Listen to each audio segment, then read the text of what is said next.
All right, brilliant. Thank you so much, Rebecca, and thank you everybody for joining me today. So, hello everybody. My name is Belle, and I'm a delivery lead for Anexa, a leading NetSuite solution provider here in Australia. So delivery lead, what is that exactly? Well, as a delivery lead, I make sure that you get the solution that is a perfect fit for you and for your organization. Think of me as a building contractor. I make sure that we understand what you like, what you need, build it, and then eventually hand you the keys to the brand new house, to your brand new house sometime in the future, right? I wasn't always in IT though. I actually started my career in accounting, believe it or not. Um, like any typical teenager, I didn't know what course to take, so I asked my mom. Without skipping a beat, she said accounting, and I'm like, oh yeah, why not? And so I did. In 2008, I finished my bachelor's, took the CPA board exams, and I was fortunate enough to land my first job as an associate for one of the big four firms. Every new accounting graduate's dream, right? But eventually, my family and I had the opportunity to move to Australia. And so when I got here, I took my master's and I also joined CPA. I did a bit of sidestep and continued my career in corporate financial accounting instead of auditing. At the age of 28, I was a group finance manager. Everything was going to plan. I had a clear path to becoming a financial controller, actually. But I knew something was missing. I found myself more excited about tinkering with the accounting system than actually preparing the board reports. I knew I was at a crossroads. Do I continue life as planned, or do I leave everything and follow my passion? Do I really want to throw away everything that I worked hard for up to that point? So I took a deep breath and made the leap. The rest, as they say, is history.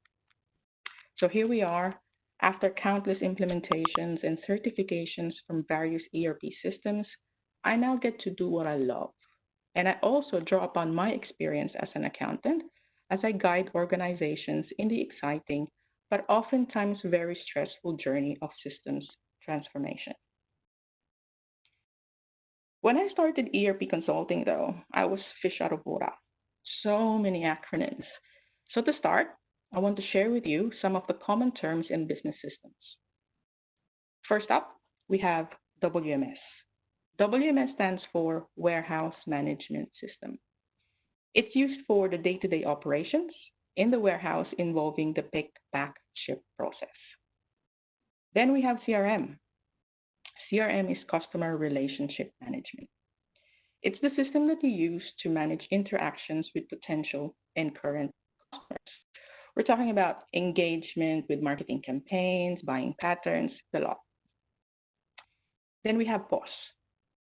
POS is point of sale, and its simplest sense is a sophisticated cash register. It's a system that allows you to pay for products in store.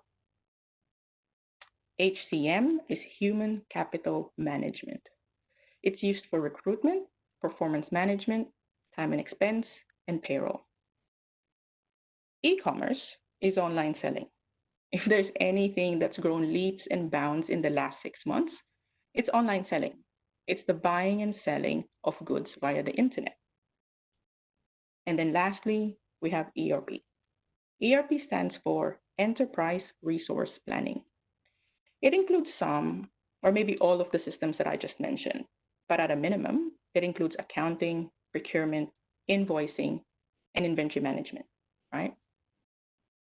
In some cases, you'll find that 80% of the requirements are satisfied by one system, while the other 20% can only be fulfilled by another system. A common example would be, say, if you found the perfect ERP that had the perfect accounting and WMS system, but is lacking in the CRM capabilities. Allowing two applications to communicate is called integration. It's the passing and sharing of data between two systems or more. It's when you log in, say, for example, to your favorite game and using your Facebook credentials. That's integration. There are, of course, different ways to integrate, but we won't go through that all of that detail today. Now, The most common question that I get asked is, what is the best ERP software? And my answer has always been, there's no such thing as the best system. It really comes down to what is the best fit for you. So in the ERP world, we have what we call tiers, right? What you're looking at right now is my personal interpretation of the tiers. This is very, very subjective, by the way. Some have three, some have more, and software can move from one tier to another. It really depends on who you are talking to. So the tiers represent varying levels of system sophistication based on the common needs of the organizations within that tier.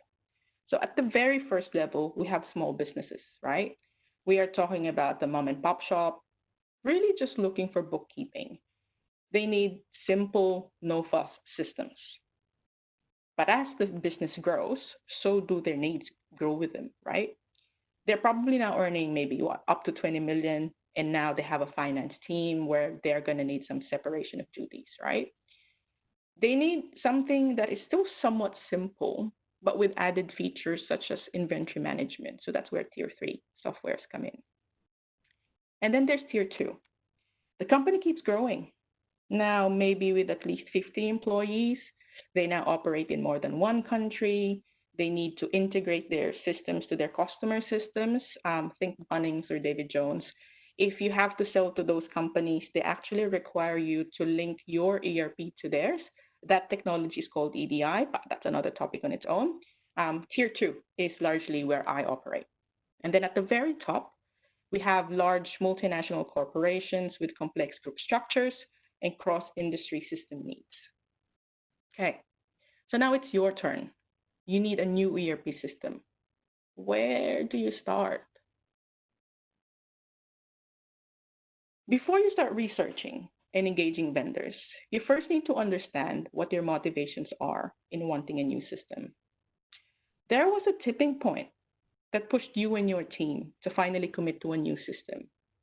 What was that tipping point?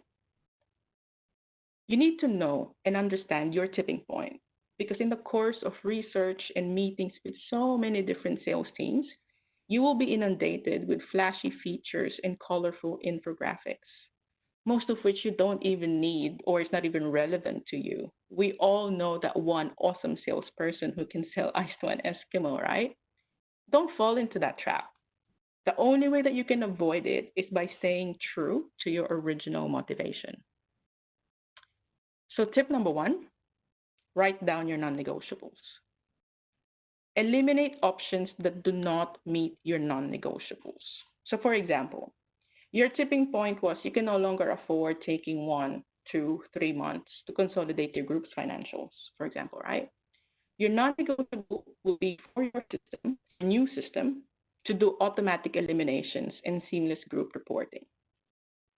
Your non negotiable. Okay, so now you pick the software, and now you are at the vendor engagement stage. Selecting the right software is only 50% of the buying process. The other 50 is finding an implementing partner that is a good fit for you. Not all partners are equal. Partners have different way of doing things. For me, it really boils down to trust. Trust is built when a partner is not just in it for the quick buck. Find a partner who will challenge your requirements and not just say yes to everything you ask for. Tip number two, look for a partner who is not afraid to say no. It's like going to a friend and asking if those jeans look good on you, right? A true friend will tell you that that cut doesn't really flatter you, go and try another one. A good partner will ask you why you need that customization and perhaps suggest other ways of doing it. If you hear yes all the time, I feel they are not really in it to help you improve. They're just there to build, build, build because they can charge you more money. They don't really care if that customization encourages bad behavior or maybe updated policies, right? And then last tip for the search, before finalizing a partner, make sure you do ask for references. In addition to getting feedback about the software, also ask feedback on what it's like to work with a partner. The key thing to note here, is that great consultants collaborate and challenge at the same time. Consultants, they don't know all the answers. They are experts in their field, but it takes a great consultant to admit that they don't know everything. Great consultants ask why instead of just saying yes or no.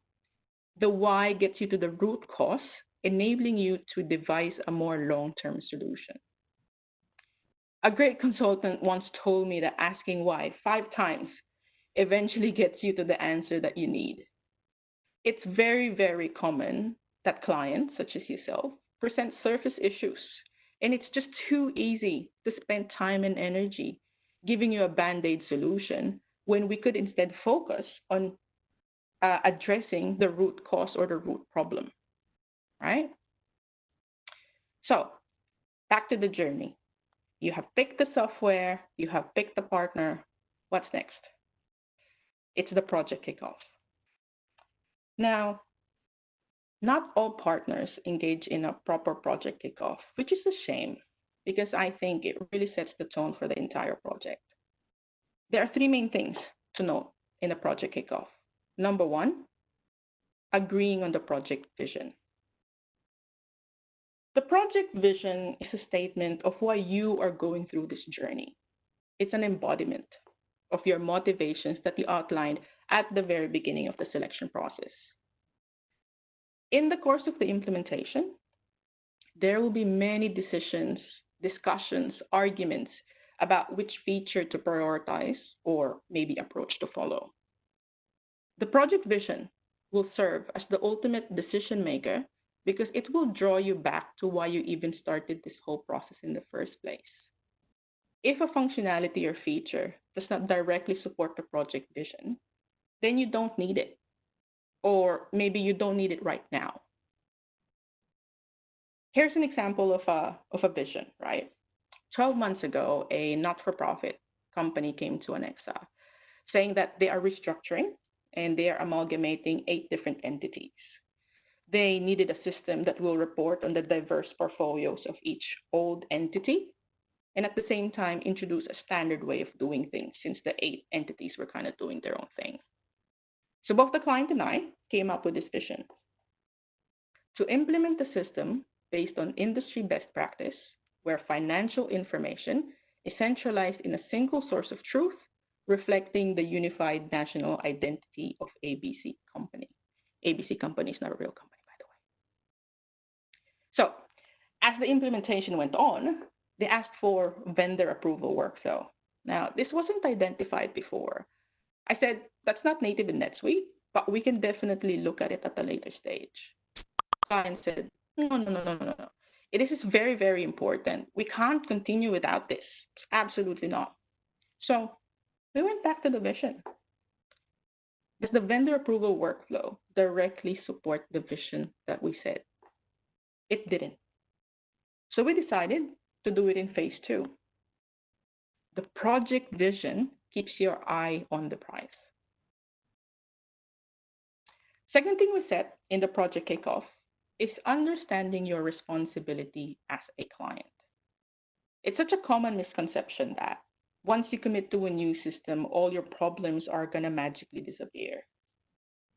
When in fact, an implementation can only be successful if and only if both parties understand that it's a 50-50 split in responsibility, not 80-20, not 60-40, right? For a partner to build the right thing, you need to communicate your requirements clearly.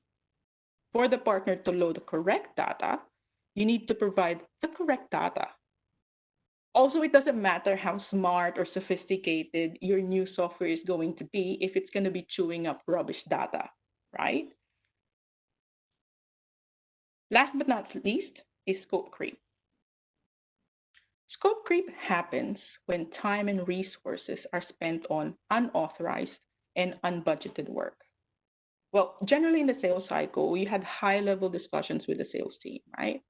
Of features and functionalities that are applicable to you. Then they gave you a proposal of the hours and works to be done. Much like entering into a building contract, with your house builder, for example. You talk high levels, size of the house, number of rooms, maybe even the type of flooring. Then the builder will give you a quote with much detail as possible, but unless you specifically mention a requirement such as a vaulted ceiling or skylights, the builder would not have accounted for that in the proposal. However, as you get into the build and you do more research and start looking at more house designs, you get more ideas. Just like in an implementation, as you go through design and testing, you think about something that you haven't mentioned before. I encourage you to raise questions about additional features because you don't really know what's standard or native until you ask. If it isn't standard, this is where you go back to the project vision. Was it a non negotiable? Every project has constraints, and this does not apply to implementations alone. It applies to everyday life, actually. If a feature has to be addressed in the first phase, then some of the constraints have to give. Imagine these project constraints are linked by an invisible rope. If you pull one side, the other side has to give. If you wanted more scope, then maybe you need to add more time or add more budget, right? That's why it's also important to give the rope a bit of slack in case something unexpected happens during the implementation. Now back to the journey. It's getting exciting. Kickoff done. Now it's the implementation where all of the good stuff happens. Then after implementation, there's support. We'll talk about support later on. All right, so all partners have a methodology, some longer than others, but in the heart of it all, there are really four main phases. You have design, build, UAT, and go live. So under design, what do you get? The design phase is often overlooked because people are so excited to get things done. In my opinion, it's absolutely the worst thing that you can do. Several PM experts actually argue that the design phase should take up at least a third of the overall project timeline and budget. And I absolutely agree with that, without a doubt. You don't just start digging holes without a house plan. The last thing you want is to end up with 9 bathrooms, 2 kitchens, and no bathroom, right? Sorry, 9 bedrooms, 2 kitchens, and no bathroom. So, but my tip for the design phase is get your community involved in the design phase. Why? Because it is human nature to resist change. We are creatures of habit. But if you get your wider team's input right from the beginning and get their feedback and ideas in the planning process, they will take the initiative as if it's their own. Remember that in this time of change, people are threatened and intimidated. They think they are losing control. Think of your AP officer who's been doing their job for the last 15 years, right? They can do their jobs with their eyes closed. Now you're telling them to change and use this automated new system? They will kick and scream and chuck that shiny new system back at you, resulting to poor adoption. They feel exposed. They feel less valuable now with this new software. But if you get them involved right from the beginning, they will understand you more, why you're even doing this. They get to voice out their opinion, and people will feel heard and important. And that's when the walls start to come down. All right? Next up is the build. As the name suggests, this is when your implementing partner goes away and builds the system.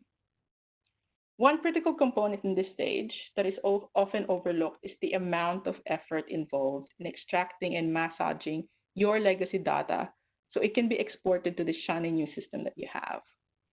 I find that organizations generally underestimate how long it will take to clean up your data and mapping it to the required Excel format. It is your responsibility as data owners to extract the data from your legacy system and return it to your partner.